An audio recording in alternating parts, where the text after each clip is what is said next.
Quand, quand le capital, avant de rencontrer cette crise terminale, dans cette phase délirante de la consommation aliénatoire, des joies ludiques, de la servitude infinie, offrait entre 68 et 88 les vacances, les maisons, les robes, les chaussures, les parfums, les restaurants, les cinémas, et que les gens consommaient, consommaient, consommaient dans l'inanité la plus vide et la plus pestilentielle, il ne pouvait pas y avoir d'interrogation radicale. Là, le capital bute sur lui-même. Il ne peut plus se reproduire, il ne peut donc plus reproduire la mythologie des joies aliénatoires de la consommation débile. Des milliers de gens sont en train de devenir progressivement révolutionnaires sans le savoir, parce que d'un seul coup, ils se posent la question essentielle du sens de la vraie vie. Ils retrouvent le Christ et ils retrouvent Marx. Ils retrouvent, parce qu'il y a 2,68. Il y a le 68 de la grève sauvage radicale qui dit « à bas la marchandise » et il y a le 68 du gauchisme de la marchandise qui dit « allez, vous entrez dans la grande consommation narcissique de l'objet réifié ». Le mai 68 radical avait été oublié.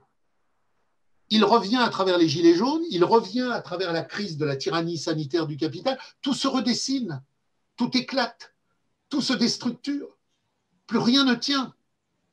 Les 70% d'abstention, ce n'est pas simplement à un moment donné, au niveau du crétinisme de la sociologie politique, de l'aliénation électorale, un moment où le bétail s'est emmerdé et il n'a pas voulu aller faire votation. C'est un signe historique stratégique de très très longue durée.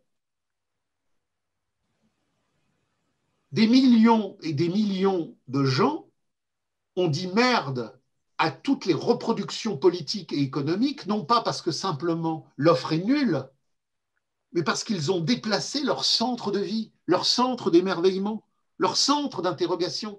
Quelque chose de nouveau aujourd'hui est en train de naître. Le prolétariat, c'est-à-dire nous tous, l'ensemble des hommes dépossédés de leur existence, sont en train de se dire « je veux reprendre possession de ma vie ».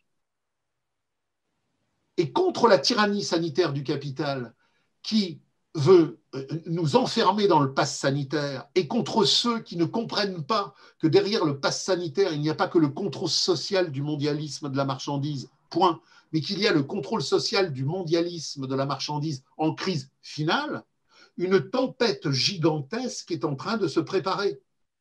Le pass sanitaire, ça n'existe pas. Ce qui existe, c'est le pass sanitaire de l'esclavage salarial.